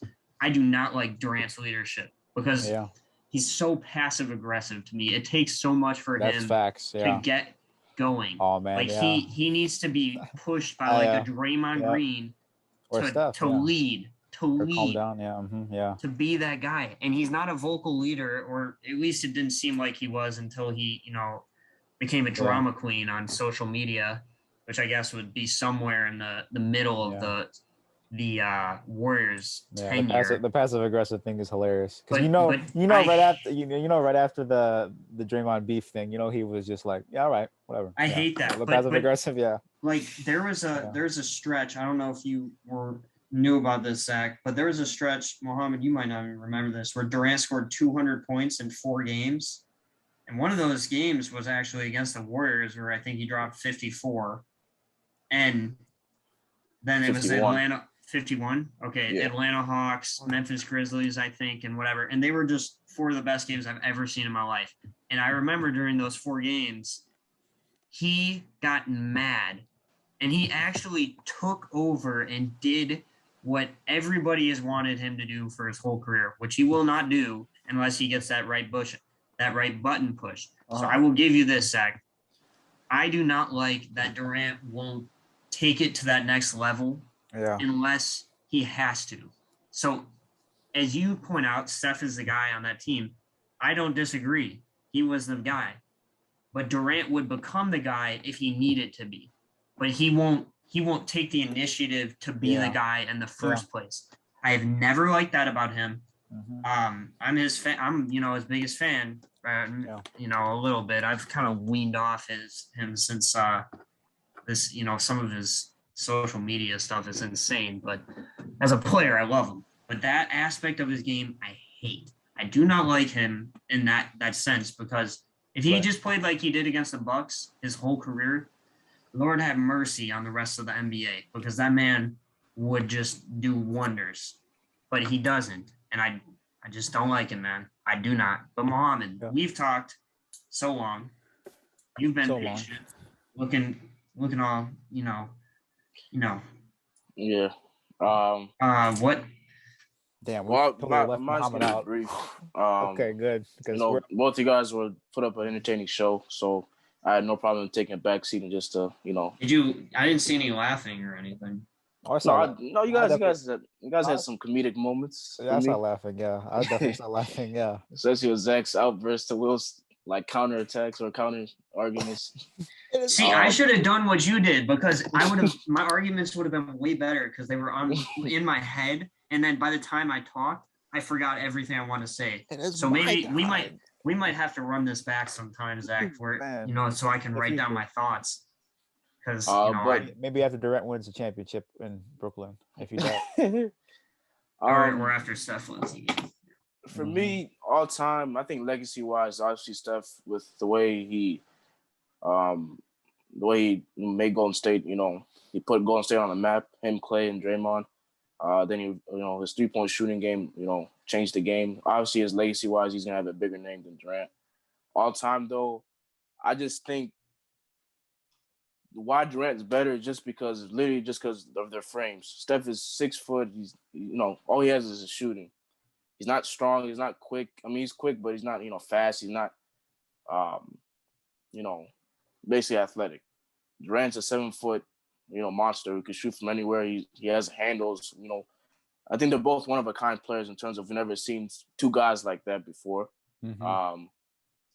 So just in terms of all time where they stay at, I feel like Durant is gonna finish higher just because there's literally not a top 10 player that's a small guard considered like worldwide. Like not a lot of people put like Isaiah Thomas or D Wade or John Stockton, those like point guards, or Oscar Robinson. I mean, the closest Allen we have Iverson, the closest we have are Jordan, Kobe, and Magic, and all those guys are 6'6" plus. So I just feel like in terms of history, it's not going to be fair for Steph, just because there's not a lot of small guards in top 10. There's not a lot of small guards that get the recognition. So for that, I feel like Durant, just because the way he's built, he's gonna have advantage over Steph, and that's why I think he's better. But legacy-wise, Steph has it. But yeah, I think that's just what I've said it how many times on this podcast? You don't win championships built around point guards, right? How many times have I said that? Have I not? I've said it to you guys, said that right? a lot, yeah. A lot. And Steph Curry, in my mind, outside of Magic Johnson, is the outlier. But Magic Johnson was 6'9", right? And Isaiah Thomas. Yeah. But there's there is a common denominator in success in the NBA, and usually that is associated. If you That's fair. in a vacuum, you ignore everything else. Height. You have to be That's fair. Yeah. at least kind of tall. Yep. So I didn't even think about that when I was making my argument because I just kind of ignore it. And we take for granted that Durant is 7 feet or 6'10", is he 6'9", as he wants to be listed. Yeah. But he can still handle the ball and shoot. Just maybe never gonna happen again. Nobody's ever built like that. Yeah, nobody's Dirk, like that. Dirk's the closest, but Dirk was just a good shooter. Dirk could not move that way though. He couldn't handle. He can't move like Durant. So basically, he's like a black, like more athletic Dirk. Cold as hell though. No, but I'm just saying, like in terms of comparison, like Dirk's the closest guy that we've seen. Oh, I know. Because they're both 7 foot. They both can shoot, lights out. But Durant just has a better handle. He's more quicker, faster, and all that stuff. Mm-hmm. It's crazy to think about because before, when I was thinking about like all time, I'm like, low key, Steph's the closest guy other than Magic Johnson in terms of like point guards to be like cracking the top 10, top 12. Because after that, the closest guy you probably put up there is maybe Isaiah Thomas, John Stockton.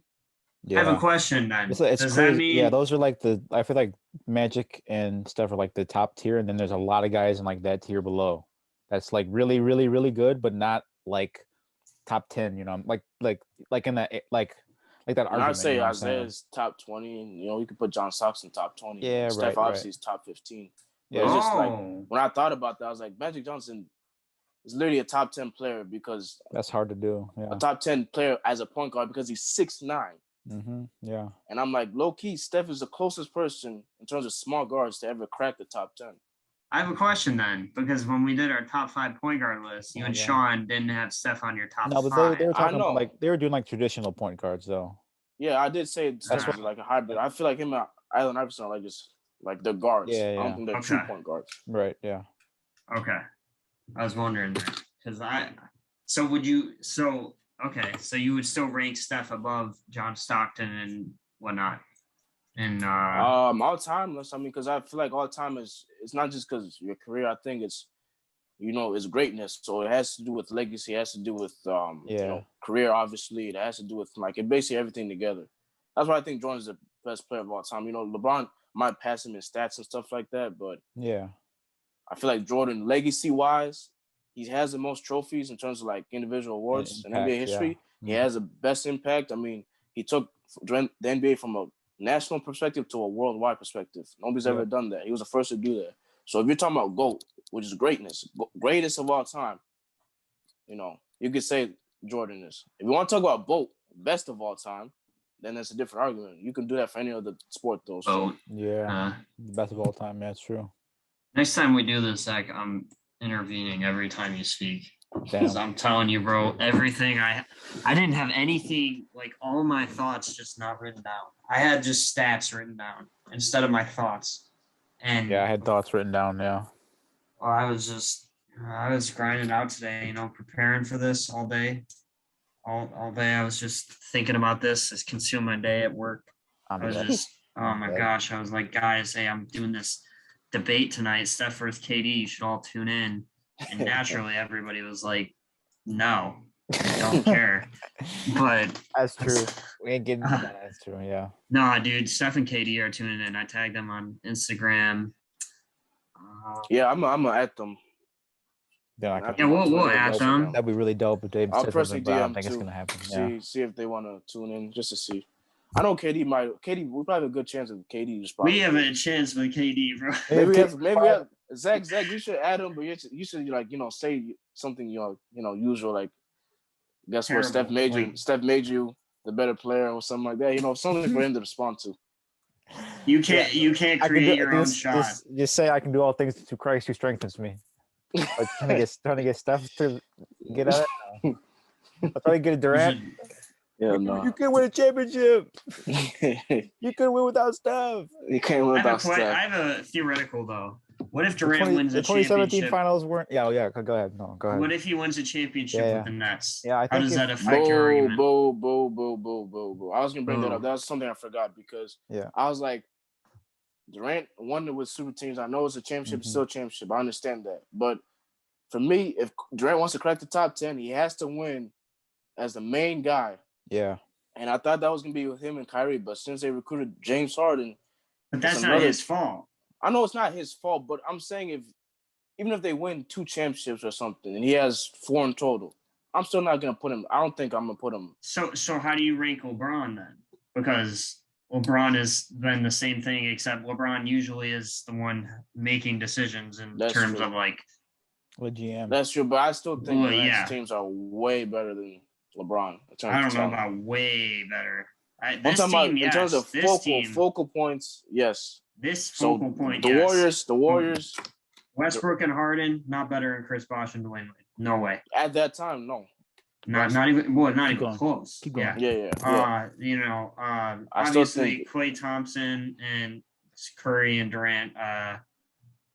Yeah, you would say they're better in LeBron, Kevin Love, and Kyrie Irving, but I wouldn't say that much better I mean, it was. because Kyrie and Steph in the I playoffs. say Draymond's the close. X factor because he was basically in his prime. He though. I think he was in his prime 2015, 2016, and after that, he Well, dropped 2015 to 2017, I feel like that was his best years. Then 2018, obviously, with what's it called? Did they have DeMarcus Cousins that year?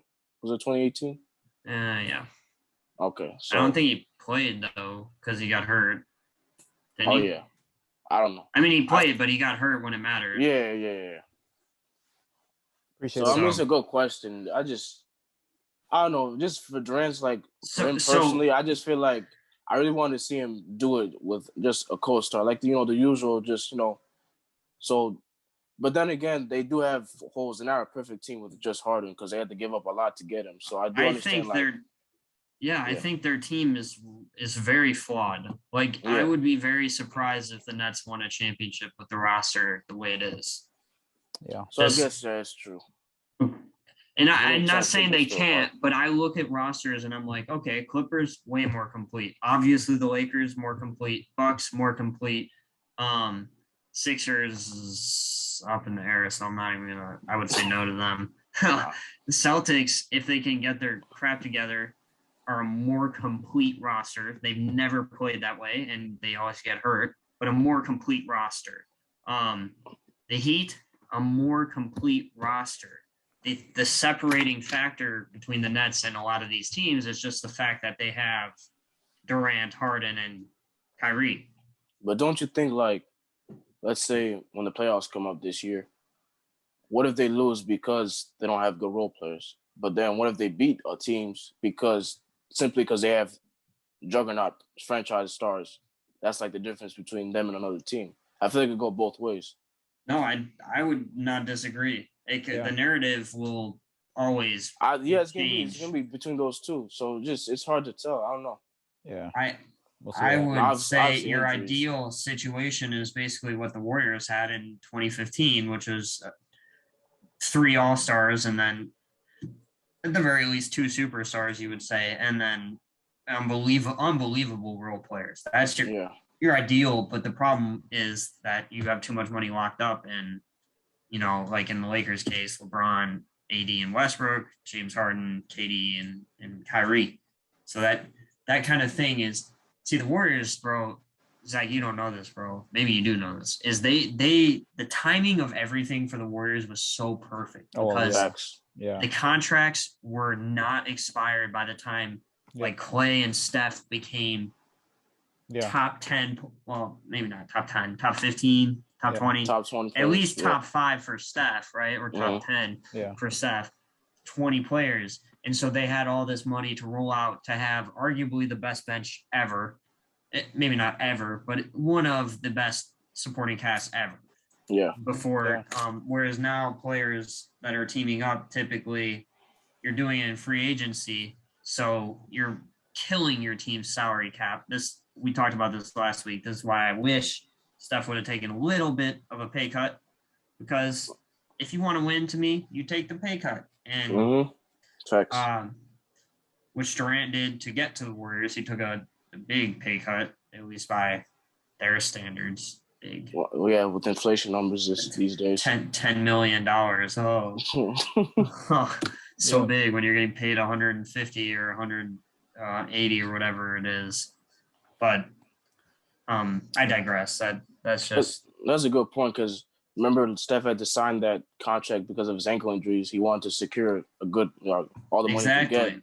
And remember, I think the contract was like 55 million something. He was grossly underpaid. He was underpaid like crazy, and then he obviously signed the 200 But that's million. what I'm saying is that crazy. team may never happen again because players are so about them. Like they're it's such a player driven league, right? And that started really with Mike, back then.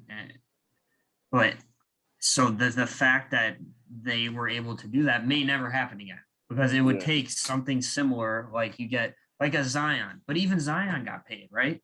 Mm-hmm. And he got hurt his first year. Imagine if he got hurt 2 years in a row or something, and then he doesn't get paid, but then he turns out to be nuts, and then they can build a great.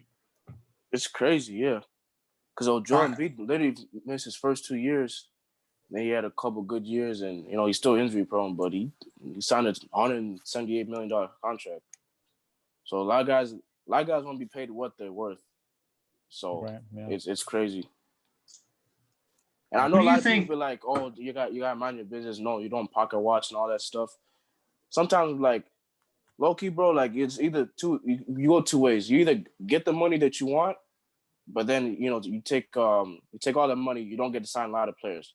Or you take a pay cut, you get to sign those players, and you have a better chance of winning.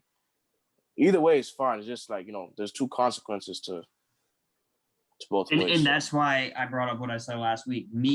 I want to win. But I again don't know what their mindset is. I don't know what it's like to, be a millionaire. Maybe I want that lifestyle. Like maybe I want to keep that and have that security. So maybe I would change my mind. But as me right now, I would give up all the money I could possibly give up if it meant I'm winning a championship because that's what I care about. That's all I care about. It depends on where you are at your career too. For some guys, true. Like like the Warriors had, and you see with LeBron James teams every year, you just have all of these players sign on for vet mins.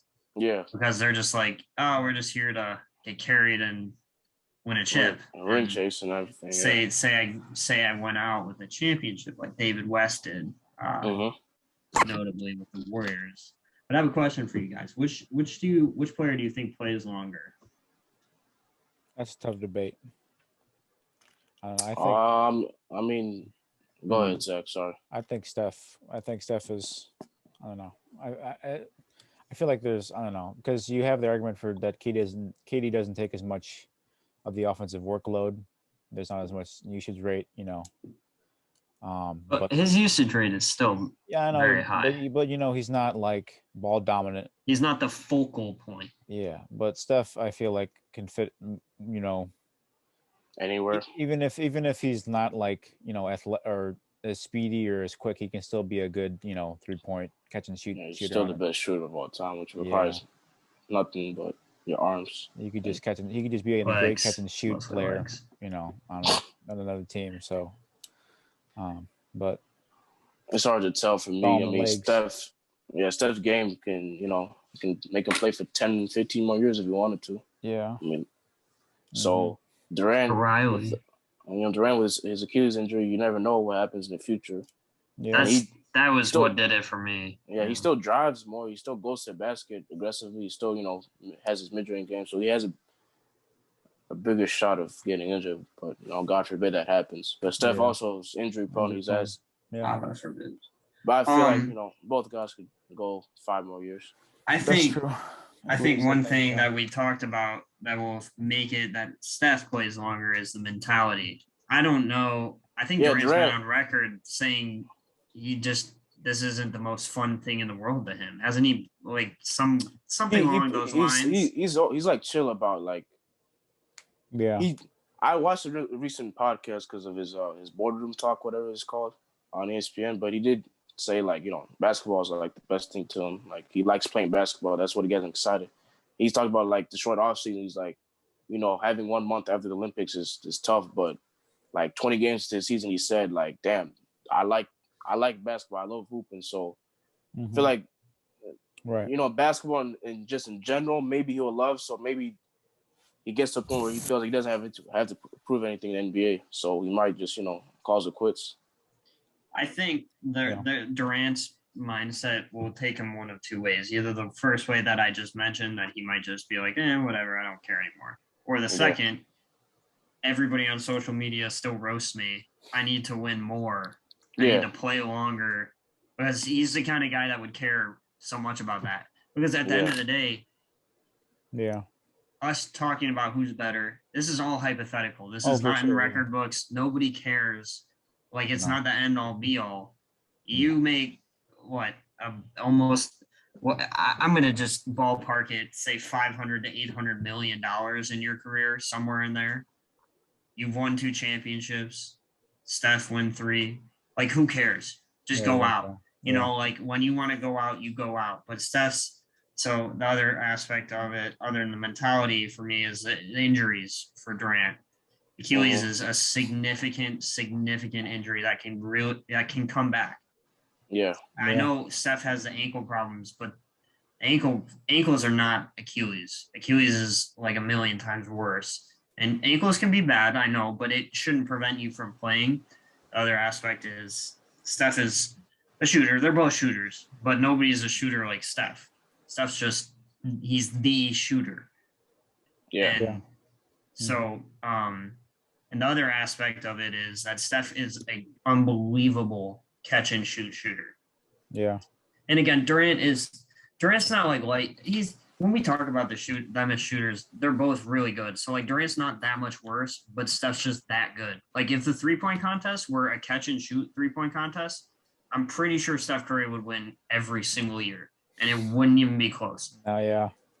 But the fact that it's a, pick up and then shoot, that's the reason he can lose. So, dude, just imagine that man could play to like 45, it's so just running down the court. Yeah. Mm-hmm. The only thing that would stop Steph from playing really that long is defense. I saw a highlight today from earlier in the season, and it was like a pass. Draymond passing the ball, and he didn't even see the pass, and then he like turned around at the last second, caught it, and swished it from 3. Like it was just so effortless and fluid. But yeah, his shot is. He didn't even see the pass coming, and he still caught it fluidly and just let it fly and made it like. It's like so fluid now. It's like breathing for him. Probably it's probably easier than breathing for him. Fluent. It's the most muscle memory fluent shot ever. It just is. Mm-hmm, yeah. The mechanics behind Durant's shot are actually unbelievable too. Because while the man shoot it like crazy, we are getting up there in time though. But this is the super season 2 episode off season. But keep going. Okay. Yeah, I'm tired. I'm tired as well. It's been a long episode. Dude, we gotta do this again though. We got extended content for everybody here. We're prepared. Episode 28. So we wanted to give you guys something special this week, but tune into YouTube, Instagram, Twitter, social media. We got some things planned this off season too with graphics and different content, but it's kind of dragged to a halt here. I think the debate as well, but we appreciate everybody tuning in for this long episode, extra content for your Sunday. So appreciate it and your week. Thank you. Katie's the GOAT. No, I can't even say that with a straight face. Please. Shout out to Kawhi Leonard, man. That's true. We're gonna bring the Clippers a championship in the future. Yes, sir. Not in the next 3 years, he won't. Yes, he will. Peace.